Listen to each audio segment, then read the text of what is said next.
Hey there, everyone. So this is part 3 of Intimations of a New Worldview, and this is called the process of complexification.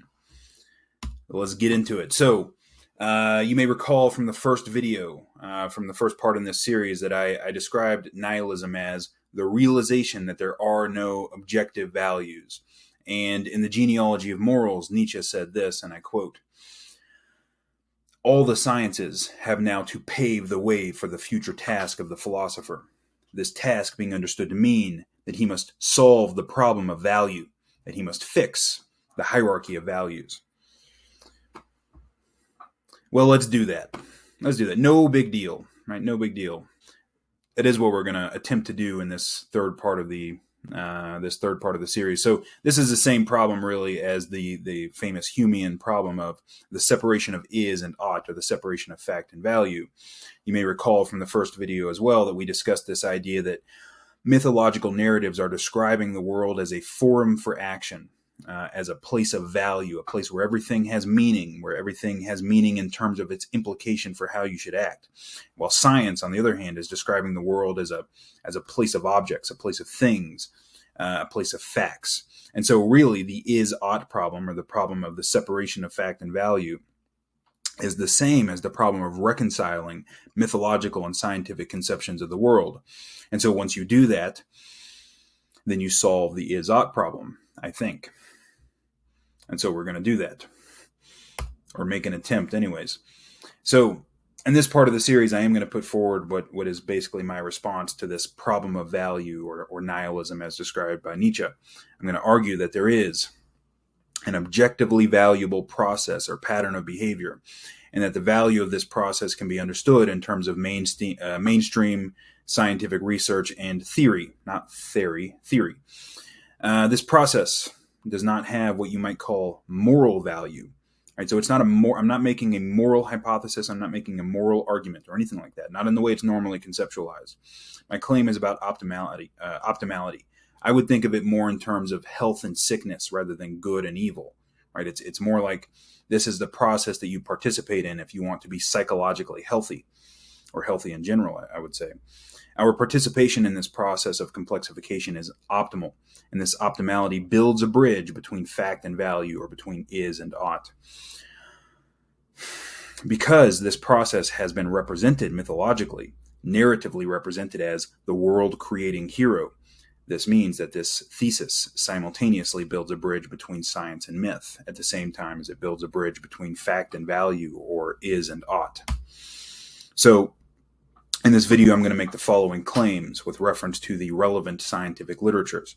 In the first place, I'm going to claim that there is a general process underlying. By the way, this is going to be 2 videos, so in this part of the series, I'm going to make these claims. In the first place, I'm going to argue that there is a general process underlying the ongoing creation and complexification of everything. In the second place, I will suggest that in biological and cultural evolution, this process manifests as an increase in the scope of non-zero-sum games over the course of evolution, and I'll explain what that means in more detail later.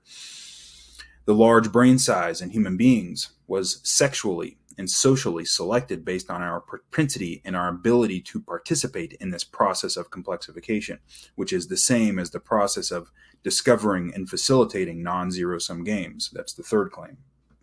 The fourth claim is that relevance realization is how this process of complexification manifests in cognitive development. The fifth claim is that our participation in this process is biologically and psychologically optimal. We've already talked about that a little bit, but we'll talk about it more. The sixth claim is that our participation in this process represents our participation in the process of creation itself, our non-trivial participation in the process of creation itself. This process, I will claim, was implicitly represented by the metamythology, or by the world-creating hero, as was described in part 2 of this series. And then my final claim will be that this understanding of the world bridges the gap between is and ought, between fact and value, and between science and myth. So we may want to ask the question first, since we're going to be talking a lot about complexity here, why does it matter in the context of our worldview, right? In the context of how we conceptualize the world, what does complexity have to do with anything? Lee Smolin is a physicist. He wrote this book in 1996 called The Life of the Cosmos, and he suggested that our newfound understanding of complexity in physics was going to forever change how we saw the universe and how we saw our place in the universe. And so this is what he said about that, and I quote, "From the point of view of the old Newtonian-style physics, the structure of the world is accidental. But from the point of view of the new physics, complexity must be an essential aspect of the organization of the world. Indeed, it is not only that a world with life must necessarily be complex. In the 20th century, our very understanding of space and time, of what it means to say where something is or when something happened, requires a complex world. This means that the picture of the universe in which life, variety, and structure are improbable accidents must be an outmoded relic of 19th century science. 20th century physics must lead instead towards the understanding that the universe is hospitable to life because if the world is to exist at all, then it must be full of structure and variety." And so what this means, and that's the end of the quote, what this means is that complexity is not an accident or a byproduct, right? It's not some accidental epiphenomenon, right? It's a fundamental and necessary aspect of the universe as we know it. And to some extent, it's true to say that existence itself simply is complexity, right? Without complexity, nothing exists. And so what that means is that an explanation of the emergence of complexity in nature is, in some sense, an explanation of how anything exists at all. It's an explanation of creation. So in part 2, I discussed this physicist Parabox Quest to understand the emergence of complexity in nature. So he was working mainly in the late 1980s and 90s, and he reasoned, as we talked about, he reasoned that complexity must emerge at the narrow window between order and chaos, and that systems in nature, because there is no outside agent tuning them, systems in nature have to self-organize to that narrow window from the bottom up through the interactions of the parts of the system in relation to their environment. And this is the origin of the term self-organized criticality referring to that narrow window between order and chaos, the phase change, and self-organization referring to this propensity to organize themselves from the bottom up. And so this is an important aspect of the story of how complexity emerges in nature, but it doesn't provide a complete explanation. And we'll get back to that here in a couple of slides. So complexity science has made a great deal of progress since Bach discovered this pattern of self-organized criticality.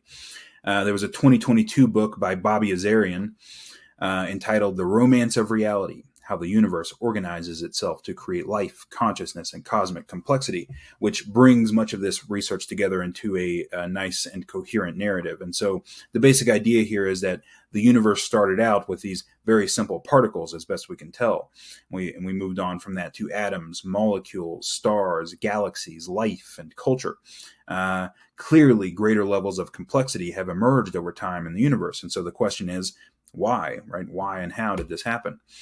So Azarian reviews evidence that this process of complexification is not accidental, right? It's not some kind of byproduct. It's inevitable, which is, of course, what you would expect, given Smolin's claim that complexity is essentially equivalent to what it means for something to exist, right? It would have to be inevitable.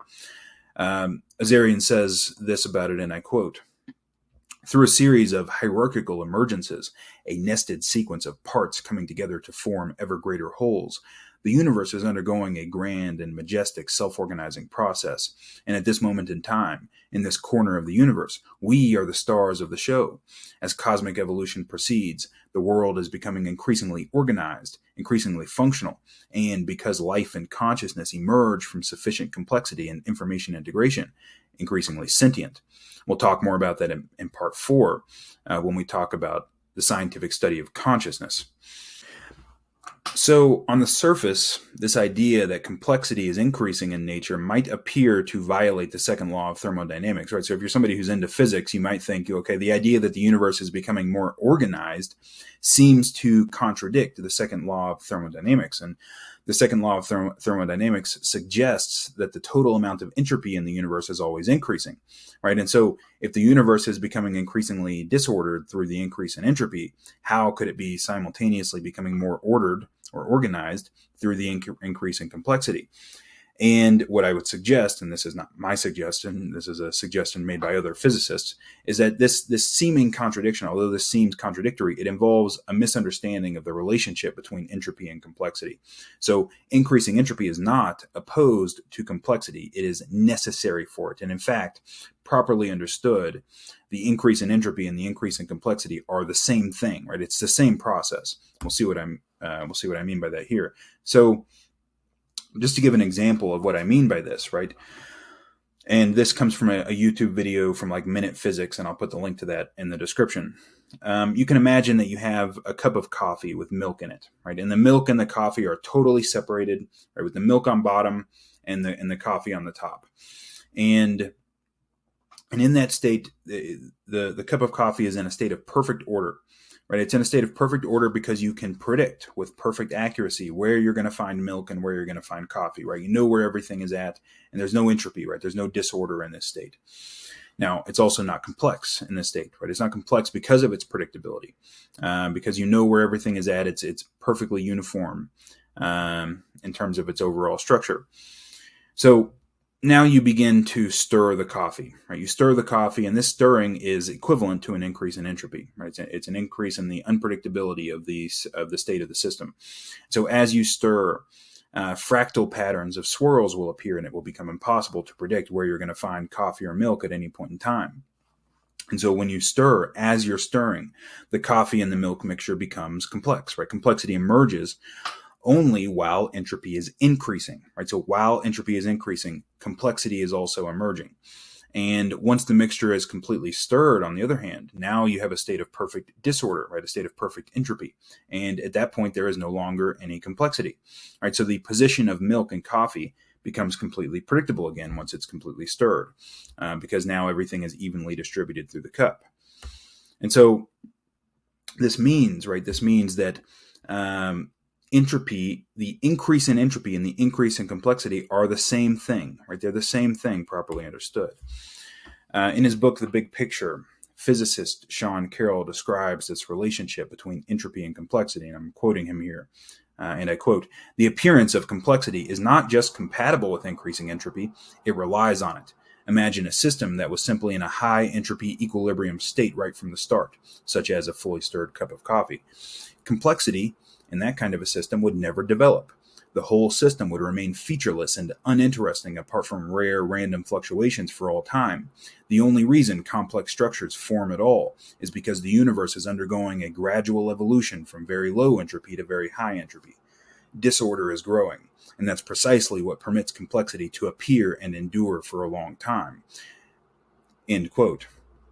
So this is really a very kind of Taoist way of thinking about things, right? Order and chaos do not exist in contradiction to each other, right? They're two sides of the same coin. They are mutually necessary for the emergence of anything. In reality, they are both the same process, right? Order and chaos are, there is a unity to them where they are both emergent manifestations, let's say, of the same single underlying process. So we can see here that complexity requires both order and chaos, right? Too much of either, and we are left with bland predictability. Now, this idea definitely can't tell us the whole story of complexity because, of course, our universe doesn't look very much like stirred coffee. We'll need to know more in order to understand the emergence of what's called hierarchical complexity, which is this idea that different patterns emerge at different levels of analysis. And so why is it that we see different patterns of behavior at the atomic level of analysis, the molecular level of analysis, the organic level, and the cosmic level of analysis? So there was a 2018 paper published in the Proceedings of the National Academy of Sciences, which did put forward a unified theory for the emergence of hierarchical complexity in nature. This paper was written by Yuri Wolf and colleagues. It's entitled "The Physical Foundations of Biological Complexity." And they argue in that paper that there is a general process underlying the emergence of all complexity in nature, both biological complexity and other forms of complexity. As Wolf and colleagues argue, self-organized criticality, as we've talked about, it's an important concept for understanding the emergence of complexity, but it does not tell the whole story. It can't tell the whole story because it cannot explain the emergence of hierarchical complexity.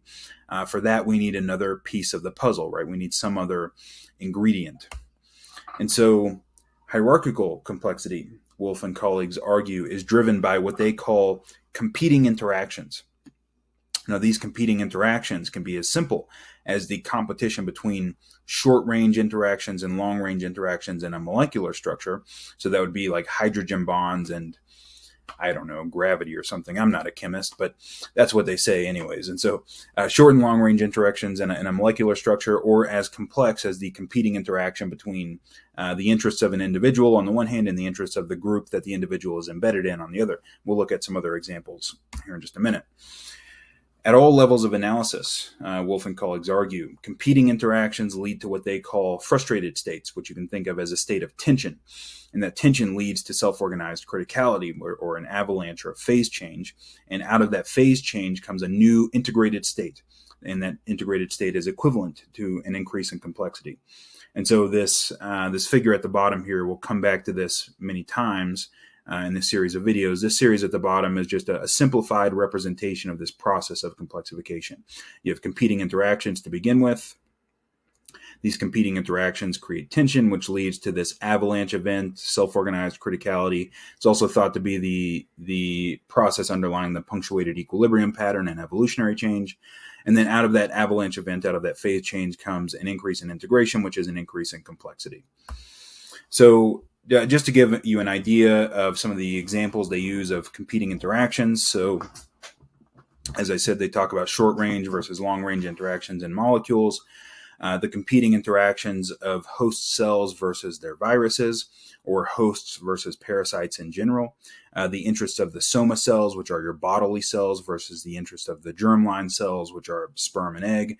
The sperm and egg cells have genetic interests that are slightly different from somatic cells, and so there is some competing interaction there. The interest of individuals versus the groups they're embedded in, the interest of males of a species versus the females of a species, which have slightly different interests. Sexual selection, which is typically male versus male competition, although it can be female versus female competition as well.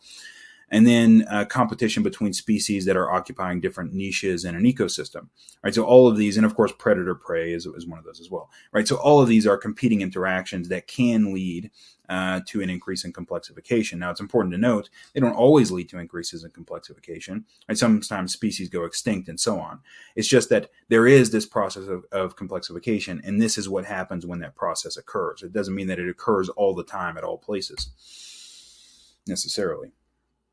So, as we're going to see in more detail in the upcoming section on biological complexification, an increase in complexity typically manifests as an increase in the scale of cooperation.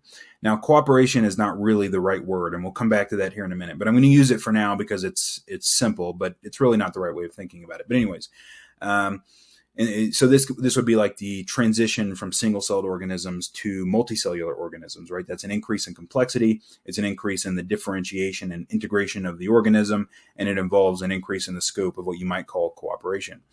So Wolff and colleagues argue that a general principle driving the increase of complexity in nature is that competition begets cooperation at all levels of analysis. So just to drive this point home, right? So just a general outline of this process, right? We have competing interactions. Those lead to frustrated states and self-organized criticality, which is this avalanche event, which then leads to an increasing level of complexity, generally meaning an increase in integration. And that refers to this idea that competition begets cooperation at all levels of analysis. So if Uri, Wolff, and colleagues are correct about this, then this process represents a basic outline. This pattern, anyways, represents a basic outline of the general process underlying the emergence of all complexity in nature, both within and outside of biology. So we first, before we go any further, I need to put forward some kind of a definition of complexity, and I'm going to be pretty vague about this. Because there are precise mathematical definitions of complexity, but we don't really need those for our purposes here. I think a relatively vague definition will work just fine for what we're doing here. So Complexity is notoriously difficult to define. There's a number of definitions floating around in the literature, most of which are specific to a particular scientific discipline. One general definition of complexity that has been used across multiple disciplines is Giulio Tononi's 1994 definition, which basically, in a nutshell, it's more complicated than this, but basically in a nutshell, it says that a system is more complex to the degree that it is simultaneously differentiated and integrated together into a functional whole. And so, for example, a multicellular organism is both more differentiated than a single-celled organism. That is, it has more functionally segregated parts, and it's more integrated, right? That is, it brings those parts together into a larger and coherent functional whole.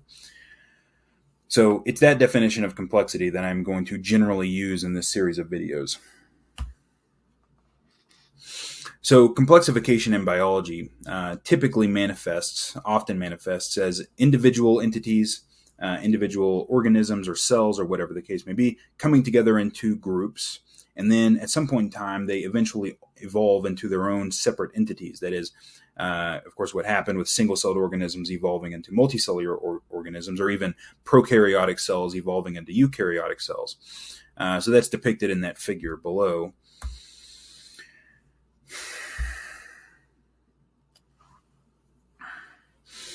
In the year 2000, there were two books published about the increase in complexity over the course of biological and cultural evolution. So these books were Evolution's Arrow by biologist John Stewart and Nonzero by Robert Wright. Stewart focused on biological evolution for the most part, and Wright focused on cultural evolution.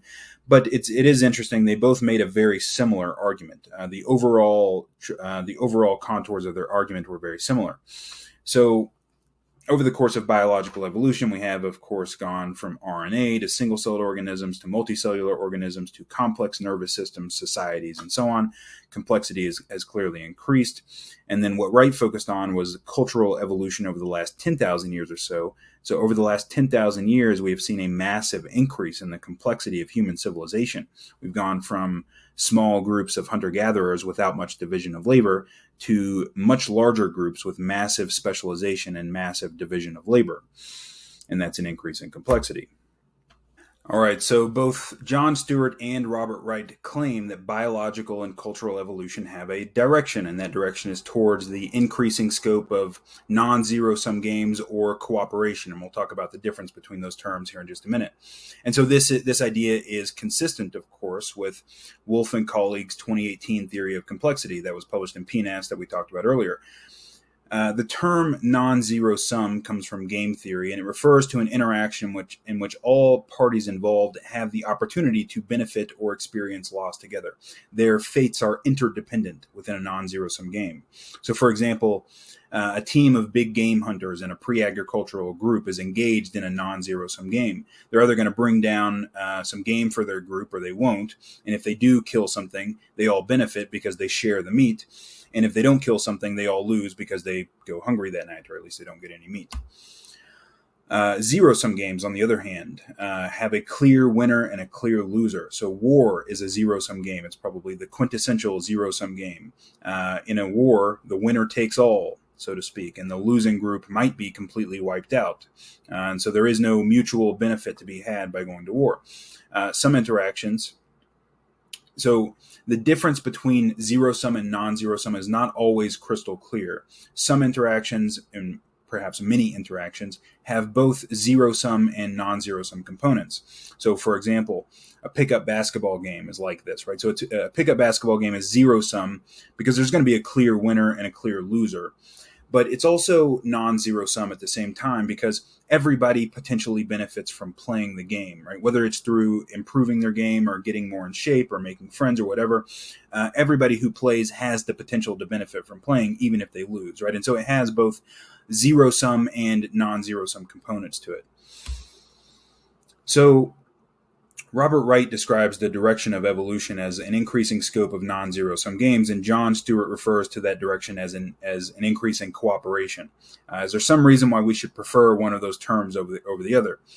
It is definitely the case that cooperation is a less clunky term, so talking about non-zero-sum and non-zero-sumness is pretty clunky and kind of technical. Nevertheless, it's a better way of talking about it, in my opinion. Cooperation is not really the right word. It's easier to say, it's less technical, but it's also less accurate. So in Nonzero, Robert Wright explains why Nonzerosum, the term Nonzerosum, despite being clunky, is preferable to the term cooperation as a description of the direction of evolution. So he says about this, and I quote, "Perhaps the ultimate rationale for using the word non-zero-sum is that no matter how far you stretch the word cooperation, the two words are still not comparable. A non-zero-sum relationship is not a relationship in which cooperation is necessarily taking place. It is usually a relationship in which, if cooperation did take place, it would benefit both parties. Whether the cooperation does take place, that is, whether the parties realize the positive sums, is another matter. And aside from non-zero sum, I can't think of a word that captures this relationship. Non-zero sumness is a kind of potential, like what physicists call potential energy. It can be tapped or not tapped, depending on how people behave," end quote. And so in a non-zero sum game, it's not necessarily the case that people are cooperating or that entities of any kind are cooperating.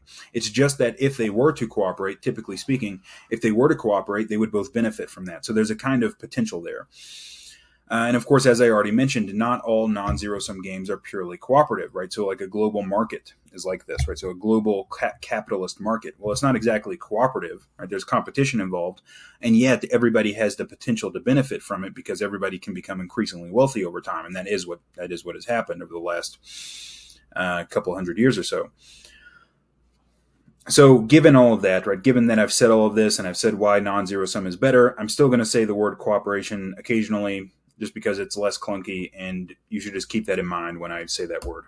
So, as Robert Wright argues in Non-Zero, an increase in the scale of a non-zero-sum game is equivalent to an increase in complexity. All right, why is this the case? Well, a non-zero-sum game brings entities together, right? It integrates them because it makes it beneficial for them to cooperate. And it also, over time, causes them to specialize, right? It differentiates them. And so, for example, consider what happens when single-celled organisms come together in the non-zero-sum game that consists of being a multicellular organism. They become more integrated, clearly, but over time, the different cells of the organism inevitably become more specialized, right? They become different kinds of tissues and organs, muscles, nerves, and so on. And the same thing happens when people come together into larger groups. With the advent of agriculture, when we came together into larger stationary groups, people became more specialized, right? They became farmers, blacksmiths, soldiers, priests, whatever the case may be. And so an increase in the scope of a non-zero-sum game is equally an increase in both integration and differentiation, which, as we said before, is a definition of complexity. So it's important to point out here, to avoid any confusion about this, that the increasing scope of non-zero-sum games over the course of cultural evolution does not require that individual humans put aside their own selfish interests, right? So we have some interests that are selfish, right? We want status, we want social status, we want sex, we want wealth. We want all these things because it's sort of biologically encoded in us to want these things. And the increasing scope of non-zero-sum games over time doesn't do away with that, right? It doesn't require us to become some kind of like holy saints who don't want anything for ourselves, right? That was kind of the pipe dream of communism and other sort of Rousseauian ideologies. And as far as I'm concerned, the results of that were a complete disaster, and we should hope to never repeat them. Rather, the scale of cooperation increases when groups find ways to put the selfish interest of individuals in alignment with the interests of the group. And so, and John Stewart calls this management. This can involve, for example, conferring status benefits onto people who display group beneficial behaviors. Like if somebody does something that's good for the group, we give them status, right, so that it benefits them as an individual as well. And we punish people who do things that are bad for the group. And so it's through that process, right, of putting people's individual interests in alignment with the group interest that the scope of non-zero-sum games increases over cultural evolution. So you may recall that in Wolf and colleagues' 2018 paper, they suggested that competing interactions drive complexification at all levels of analysis. And they simplified this as saying that competition begets cooperation. And this is the case in both John Stewart and Robert Wright's books. They attribute the overall increase in cooperation, or in the scope of non-zero-sum games, to the same basic force, which is competition. Competition between entities breeds cooperation within those entities over time. And so, for example, during the last 10,000 years of cultural evolution, we've gone from small groups of relatively undifferentiated hunter-gatherers to these massively specialized large civilizations. And what Robert Wright argued in Nonzero, and more recently Peter Turchin in his 2016 book Ultra Society, is that the reason this happened is because the most cohesive and cooperative and largest human groups outcompeted those who were less cooperative. Typically, that means that they defeated them in war and often enslaved them. Peter Turchin argues that this process is akin to something like destructive creation, which sounds a lot like self-organized criticality, but I won't go too much into that. This is a process of destructive creation in which less cooperative cultures were replaced by more cooperative cultures via warfare. And that this process of destructive creation led to a rapid and massive increase in the scale of human cooperation over the last 10,000 years. And of course, that's very similar to the argument that Robert Wright made in Nonzero 16 years earlier. And so it does seem that Yuri Wolf and colleagues' idea, right, that competition begets cooperation at all levels of analysis holds up very well in the biological and cultural realms, right? Competition between biological entities breeds cooperation within those entities over time. And so the figure below is just a representation of how that process we described earlier, the process put forward by Wolf and colleagues, plays out at the cultural level, right? You have competition between cultural groups, between groups of people, typically through warfare. You have this destructive creation, what Turchin calls destructive creation. And over time, that leads to an increase in complexity, an increase in the scope of non-zero-sum games, or an increase in the scope of cooperation. So this process, right? This process is how we've gone from RNA, to single-celled organisms, to multicellular organisms, to human beings, and then from small groups of hunter-gatherers to large civilizations with massive division of labor, right? All of those leaps represent an increase in complexity. And as we'll see in the next section, there is good reason to believe that the reason human beings have such big brains, so we're going to talk in the next section about human encephalization, the evolution of our very large brains. There's good reasons to believe that we have been sexually and socially selected for our ability and propensity to participate in that process of complexification.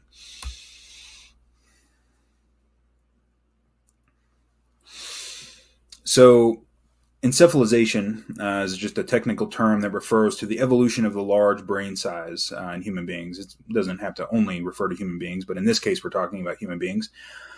And given that brains are very costly, that they're energetically costly, but not only are they energetically costly, they also impose a cost on mothers, right? So the reason why childbirth is so difficult for human beings is because we have these big heads that, it's hard to fit that big head through that relatively small canal. And so it imposes cost, right, to have these big brains. And so it's an evolutionary puzzle in some sense why we would, why evolution would produce these very large brains despite the high costs. Jeffrey Miller, who is my current academic advisor, is an evolutionary psychologist. And in his 1999 book, The Mating Mind, he makes a strong case, in my opinion, it's a strong case, that sexual selection likely played a large role in this process. Interestingly, related back to what we talked about earlier, sexual selection is an example of a competing interaction that Wolf and colleagues described earlier in this video. It's a competing interaction typically between the males of a species competing for females, although in humans it goes in both directions. Females compete for males too. Sexual selection involves competing interactions between members of a species of the same sex competing for mates. So what is sexual selection if you're not familiar? So Darwinian evolution is often thought about as survival of the fittest. But if you're a sexually reproducing species, survival is not nearly enough, right? You also have to be capable of finding and attracting a mate if you want to have evolutionary success. So because of this, organisms are selected for their ability to successfully reproduce. And this may include, for example, physical competition with fellow species members that typically is between the males. So on the right here, on the top right, there's an image of male elephant seals who engage in these very bloody battles for control over a harem of females. So with male elephant seals, it's kind of a winner-takes-all thing. The male who is the most dominant gets access to a large group of females, sexual access. It can also take the form of competition for the attention of the opposite sex. So the plumage of the male peacock is basically that. The male peacock is showing off for the peahens, and the peahens choose, right? So the sexual selection also involves the capacity to choose healthy and fit members of the opposite sex to reproduce with, right? So this is the capacity of female peacocks, I should say peahens there, to judge the symmetry and the beauty of the male peacock's plumage. Of course, humans also compete for the attention of potential mates, right? We do this through Tinder these days. Some people do, anyways. But we've always competed in some sense. So, in his book, The Mating Mind, Geoffrey Miller made the case that sexual selection likely played a large role in the evolution of the human brain, and there are good reasons for thinking this. This includes the fact that many correlates of intelligence are attractive. So, having a sense of humor, being creative, excelling in a career or leadership position, these things tend to be attractive, especially to women. But this poses a problem. Right? It poses a problem because sexual selection typically results in large sex differences. So we talked about the elephant seals earlier. There's a large sex difference in the size and anatomy of the males versus the females of the elephant seals. The male elephant seals are much larger because that helps them to engage in these battles, right? And then, of course, there's a big difference between peacocks and peahens, right? The peahens don't have the plumage. They don't need it. So typically speaking, sexual selection produces sex differences. But if intelligence, right, if our brain size and intelligence was sexually selected, why aren't there large sex differences, right? This would pose a problem. So Geoffrey is often misunderstood on this point, including by me. I misunderstood him. So in my essay, Intimations of a New Worldview, I misspoke about Geoffrey's thesis. Because I said that he advocated for a model of runaway selection. So I read that book probably 5 years ago, and I was going off of memory. But in actuality, Geoffrey advocates a model of mutual mate choice in that book. And so mutual mate choice means that men and women are both selecting each other for features associated with intelligence. And so he says on page 98 that female creative intelligence evolved through male mate choice, as much as male creative intelligence evolved through female mate choice. And this idea is supported, I'm going to suggest, by a recent theory about human encephalization that was put forward by two evolutionary anthropologists. And their idea supports the idea that mutual mate choice was a primary driver, maybe the primary driver of human encephalization. And what I'm going to argue is that their model will also suggest that human intelligence was selected based on our capacity and our propensity for participating in this process of complexification that I've described, right? The process of the increasing scope of non-zerosum games. So this is called the computational services model. Evolutionary anthropologists Ed Hagen and Izoc Garfield put this forward in a 2019 preprint. And what they point out in this preprint is that in the small-scale societies in which humans evolved, men with leadership positions have more wives and more children than other men. And unlike in our cousins, the chimpanzees, so with chimpanzees, the dominant male chimp does have more reproductive success, but that chimp becomes dominant in a very different way than human males become leaders. The chimp becomes dominant often basically because he's the biggest, baddest dude around, and he dominates everybody else. This is not really what happens in humans. It can sometimes, but it's very unstable when it does happen.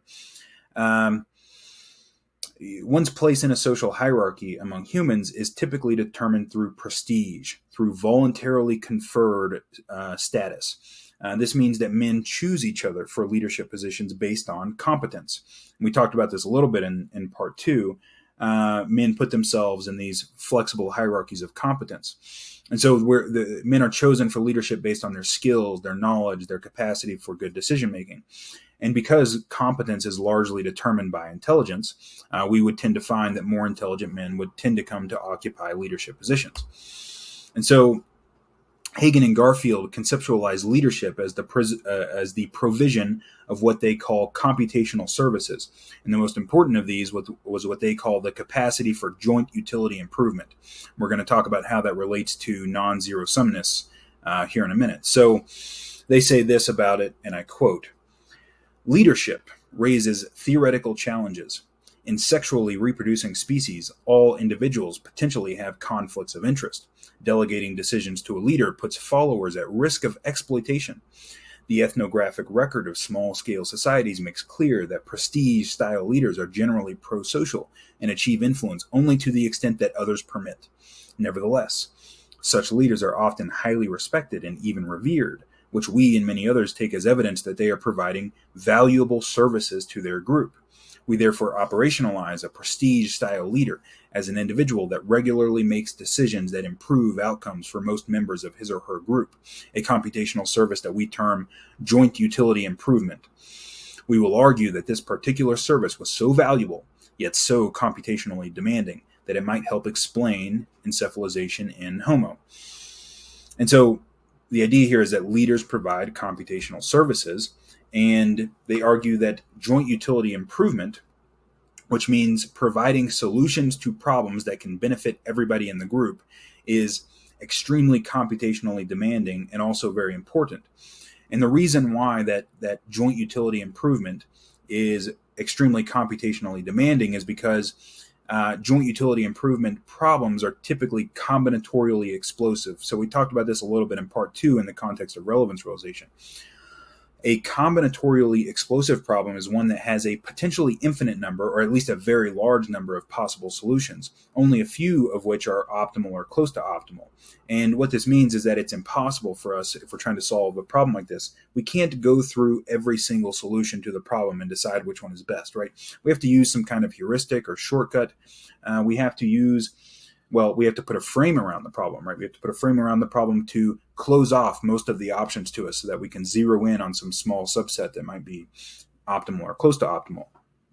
And so Hagen and Garfield provide an example of this kind of problem. They said, and I quote, "Imagine a situation where a group of 10 individuals must decide the order in which to visit 6 locations. All prefer to minimize travel costs, and all prefer to stay together. The challenge here is identifying the shortest path among the 720 possible paths.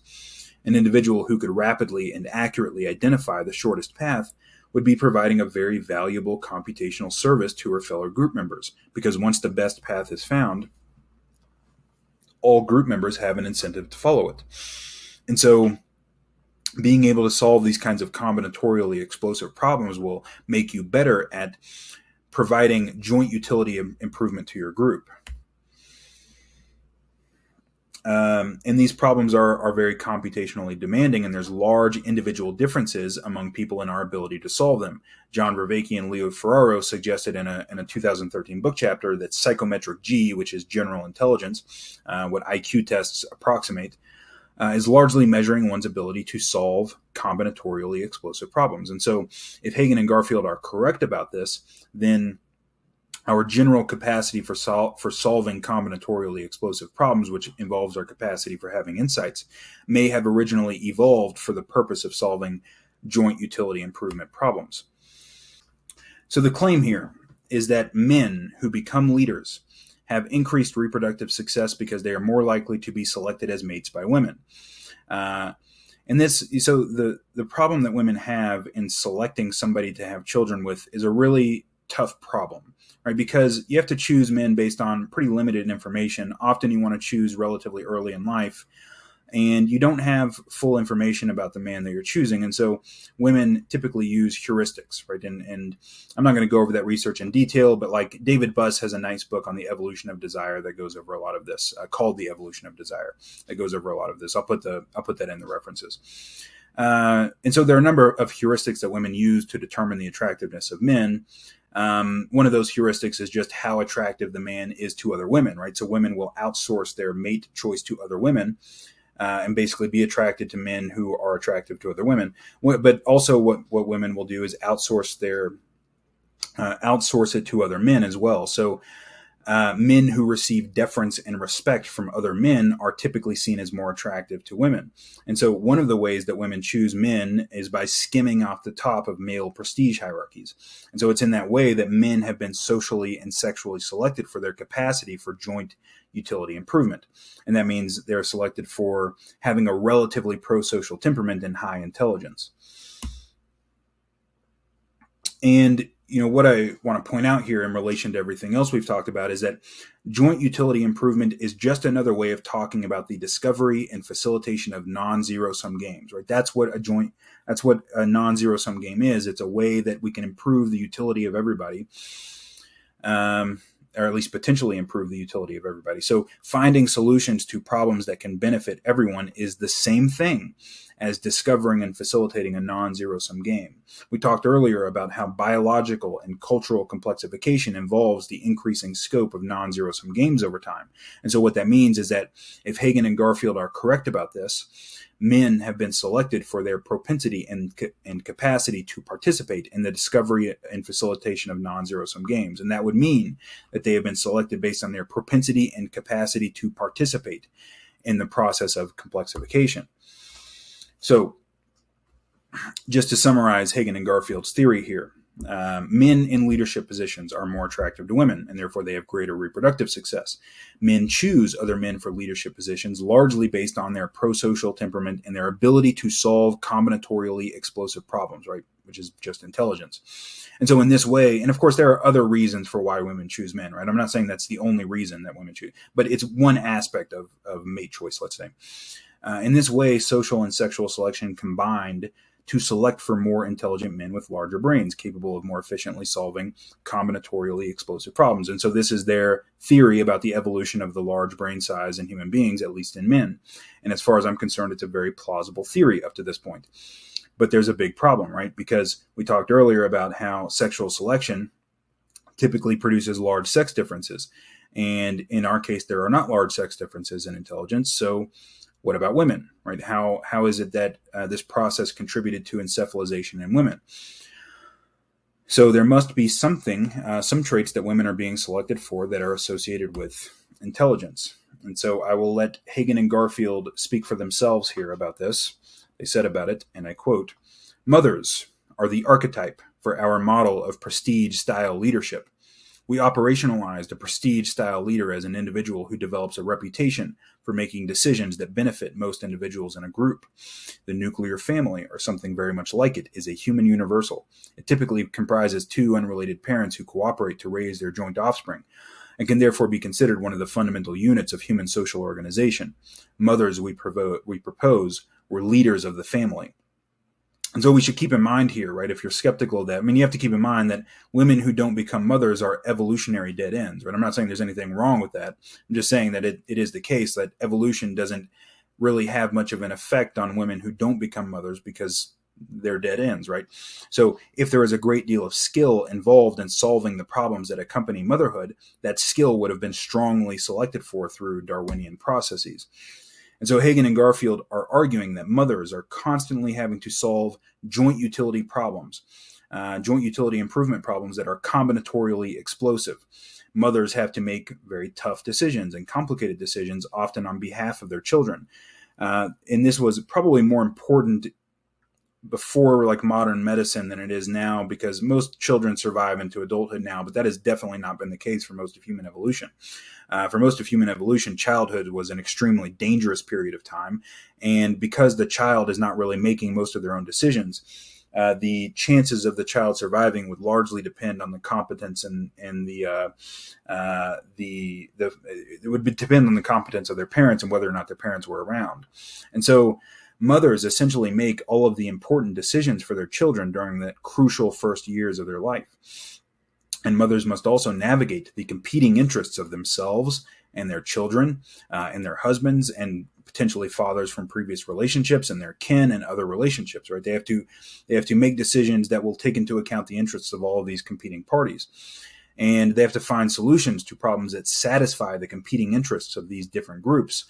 And doing so is combinatorially explosive. It's combinatorially explosive, and it's evolutionarily important. It's evolutionarily important in the sense that it will contribute to their long-term genetic interests. So men are not very choosy when it comes to short-term relationships, right? In terms of who they will have sex with. There's a song by Akon and the Lonely Island where they say that I would even have sex with a pile of manure. It's not too far off from the way that men are with short-term relationships, but men are typically pretty choosy about who they will marry. And as Hagen Garfield put it, men who marry women that are superior decision makers will have wives that make good decisions for their offspring, will avoid family conflicts and otherwise achieve better outcomes, and will thus have higher fitness than other men. So who men choose to marry, who they choose to have multiple children with typically, is an important aspect of men's long-term fitness, their long-term evolutionary fitness. And so in that way, right, the same basic force that contributed to encephalization in men did so in women, but it did so at the level of the family unit rather than the cultural unit at large.